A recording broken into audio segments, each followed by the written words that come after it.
আসসালামু আলাইকুম। কেমন আছেন সবাই? আশা করি আল্লাহর রহমতে সবাই ভালো আছেন। আলহামদুলিল্লাহ, আমরাও আল্লাহর অসীম রহমতে ভালো আছি। প্রতিদিনের মতো আজকে একটা নতুন ব্লগ নিয়ে আসলাম। আশা করি ভিডিওটা ভালো লাগবে। আর ভালো লাগলে সাবস্ক্রাইব করে দিবেন, লাইক কমেন্ট শেয়ার করে রাখবেন, পাশে থাকা বেল আইকনে ক্লিক করে রাখবেন প্রতিদিন নতুন ভিডিও পেতে। আর যারা অলরেডি এই কাজটা করে রেখেছেন তাদেরকে অসংখ্য ধন্যবাদ। এই যে সকালবেলা আমি বাইরে চলে আসলাম, কারণ আমি কাগজ দিয়ে একটা তাক বানাইতেছি, ওইটা দেখতে আসলাম। আর কিছু কাজ বাকি আছে, আজকে আবার কিছু আগিয়ে রাখবো, তাই আসলাম সকালবেলায়, রোদ ওঠার আগেই চলে আসলাম, কারণ রোদ উঠলে আর এখানে বসে কাজ করা যাবে না। তো এই যে আমি এগুলা গেছে কালকে করে রেখেছিলাম, বাকিটা এই যে আজকে করে ফেললাম। এখনও আরও অনেক কাজ বাকি, তারপর আমি হালকা কিছু দিয়ে রাখলাম। এগুলা আমি কাগজ দিয়ে বানাইতেছি, তাই এই কাগজ কিছু দিয়ে রাখলাম।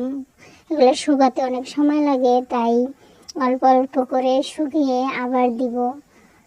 তো আমি বাহিরের কাজও সেরে এখন হলো বিকেলবেলা, আমি রান্না করতে চলে আসলাম। আজকে রান্না করব হাঁসের গোশ। অনেকে ভাববেন যে এই গরমে কেউ হাঁসের গোশ খায়, হাঁস খায় শীতের দিনে।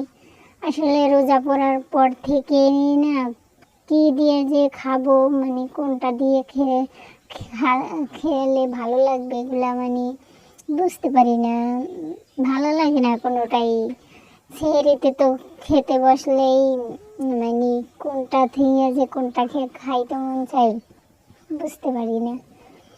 তাই ভাবলাম আজকে হাঁসের গোশ রান্না করি। প্রতিদিন এক তরকারি এক মাছ এই সেই খেতে ভালো লাগে না, ভিন্ন ভিন্নভাবেও খাওয়া লাগে, তাই আজকে হাঁসের গোশ রান্না করার প্রস্তুতি নিলাম আমি। তো এই যে আমি মশলাগুলো সব কষিয়ে নিব এখন। রান্না তো সবাই করতে পারে, আসলে যে এক দেশে এক রকম রান্না, তাই অনেকে হাঁসের গোশ কষিয়ে রান্না করে, আবার অনেকে মাখিয়ে রান্না করে। আমি দোনোভাবেই রান্না করি। তো আজকে আর মাখিয়ে রান্না করব না, আজকে একটু কষিয়ে রান্না করব। তো এই যে আমি মশলা কষিয়ে তারপরে এই যে গোশ আর আলুগুলো দিয়ে দিছি। আর আলু ছাড়া আমার কোনো গোশই চলে না, আমি সব গোশের ভিতরে আলু না দিলে খেতে পারি না। আমার কাছে আলু অনেকটা ভালো লাগে, তাই আমি আলু দিবই। সব যে কোনো গোশ রান্নালে আমি না হইলেও একটা দুইটা আলু দিব শুধু আমার জন্য, আর কেউ না খাইলে আমি একা খাওয়ার জন্য দিব। এই যে আমি কষিয়ে নিলাম ভালোভাবে, এখন কষিয়ে নিয়ে পানি দিয়ে দিব। আসলে প্রতিদিন তো একরকম ভিডিও দিই, আপনাদের হয়তো ভালো লাগবে না দেখতে, কিন্তু আমাদের কাজই তো এই। আমরা হয়েছি মধ্যবিত্ত পরিবারের মানুষ, আমাদের অত সংসারে জিনিসপাতিও নাই যে আপনাদের প্রতিদিন ভিন্ন ভিন্ন করে দেখাবো।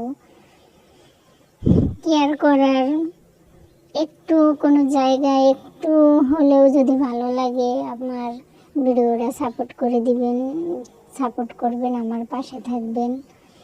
এই যে আমি পানি দিয়ে দিলাম, কষানো শেষ। হাঁসের গোশ একটু ভালোভাবে কষাতে হয়, আর একটু সেদ্ধ হইতেও দেরি লাগে, তাই আমি একদম পাতিল ভর্তি করে পানি দিয়ে দিলাম। এই যে প্রায় রান্না শেষ। আজকের ভিডিওটা এই পর্যন্তই। সবাই ভালো থাকবেন, আল্লাহ হাফেজ।